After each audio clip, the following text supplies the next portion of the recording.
everybody, it's Courtney with Fiber Fox Studios, and today we are doing our Tuesday Tales from the Truck, and happy National Crochet Day.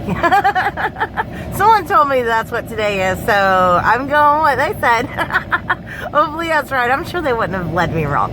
So for National Crochet Day, I decided to wear the very first thing I ever tried to design for myself. And it didn't come out exactly right. As you can see, like, I have too much here and then my sleeve starts.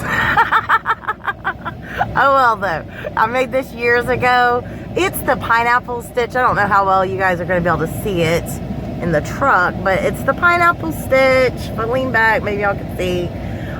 So it's like panels of pineapple, and then I wanted sleeves that were kind of more solid, and I made my panels too wide and sewed them up. I made like really long panels, folded them over like my shoulder, and then sewed up in the back, left the front open, and added these sleeves.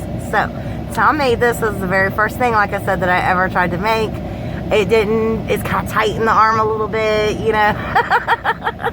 So it's not like, you know, my best work ever, but I still love it because it was the first thing that I ever like designed for myself. So that's what I'm wearing. I don't have a tutorial for it or anything like that because it sucks and isn't good enough to share with you guys. But for the other things I wanted to show you guys, I didn't forget my bag today. It's stuffed full of yarn and stuff because I am still working on my swatch and test panels and stuff for my latest pattern, because I didn't get everything finished. It kind of like developed into like this giant set of patterns. I've been like crocheting like crazy trying to get it done, but I don't have a lot of time, so I brought that all to work on today and wanted to show you guys. This is that blanket shawl that I had shown a while back. I did finally complete it, like as far as the total length of it, because it's made, you make it as wide as you want and then you crochet the rest down. So I finished it up. I have not decided about a border yet, but let me try to hold it where y'all can see. Whoops. Always so prepared. Okay, so it starts here, as you can see, and then we move into this color, and then we move into this color, and ta-da, that's it. So, I will get this filmed as soon as I can and up on the channel because I know a couple people are interested in it. But I did want to say I haven't washed it yet because I haven't decided on the border.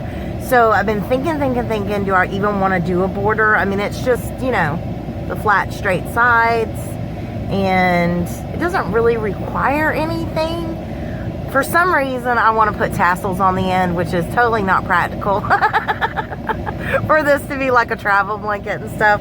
So I haven't washed it yet, but I have been using it because my husband just keeps it so cold in the evenings and stuff. So I will put it around me and set all kind of like, you know, huddled up in it while I crochet. So it's softened up just from normal use, you know. I mean, it has gotten a lot softer, so that is a good thing. I can really imagine that once I wash it, it's gonna be like phenomenally soft. So super happy about that. And then the other thing that I wanted to show you guys is I was working on another little cardigan type deal, something super simple construction, and I'd shown this stitch when I had very little of it done so you guys couldn't really see it probably. So I'm gonna turn it. I've got my yarn still attached. I was going in one direction and then I decided I'm gonna add some more foundation ovals in the front so that it is got more, you know, to close in. So I had pulled back a bit and had to do some different stuff, but this is what the stitch looks like. I'm gonna try to stretch it out. Probably not stretching very good, am I? Let's try it one more time. Get up here. So when the weight is all, you know, when it's finished, it's going to, you know, have some weight to it. So I kind of do imagine that it is going to kind of, you know, expand out. And of course I could block it, but I'm really loving this color. And I have this perfect pair of striped pants to wear with it, but it is made where this is the sleeve, this is the back right here that you're seeing, and then I just went ahead and started on the front panel. So it's gonna come down a ways for the sleeve, and then this will get worked, and it'll eventually, once the sleeve amount for the sleeve is made, you'll be able to start working back and forth and, you know, going all the way around. So there won't be any seaming up in this particular design, other than the fact that you'll have to seam the bottom of the sleeve, obviously. Or I guess you could leave it open and just have it all flopping around, but that is what I've been working on. So once I get this finished, then I will do a mini version on camera for you guys to teach you guys how to do it. So that's another wearable that is coming, and I've been playing around with that and working on that, you know, in between doing mosaic stuff and all that. So now I want to show you guys some mosaic. So we're gonna keep it short, even though it's National Crochet Day. I'm not gonna kill you guys with a bunch of projects and chitter chatter and stuff like that. And I still am working on the Tunisian piece that I'm making. It's a shawl, but I just haven't gotten a lot done on it. I changed my mind about some stuff. Pulled back, you know. That's the design process for you. So yesterday was Mosaic Monday, and for Mosaic Monday I released this pattern. This is the one that I was crocheting on camera with you guys. So this particular design has 10 versions of the design. So by that, if you didn't watch that video, I know not everybody watches those, there's 10 different charts that it steps up. This is number 8. So there's a 9 and 10, so they're smaller. And then as you go up, like 7 is larger, 6 is larger, all the way up to 1, which is the largest pattern.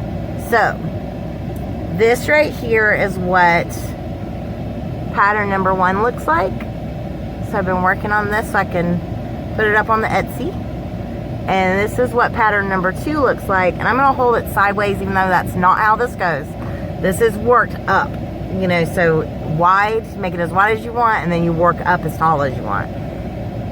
Try to do it this way, because that's the true direction. So there's just slight changes in between each one to shrink it down.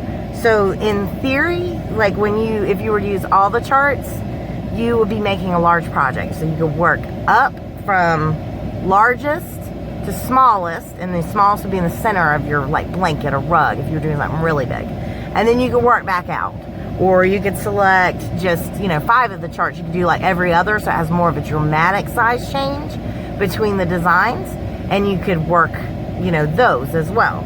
And when you work it, you end up with, in between, can't really see it very well, but if you imagine, if you go up again, you'll have a design kind of like that in the center that's solid.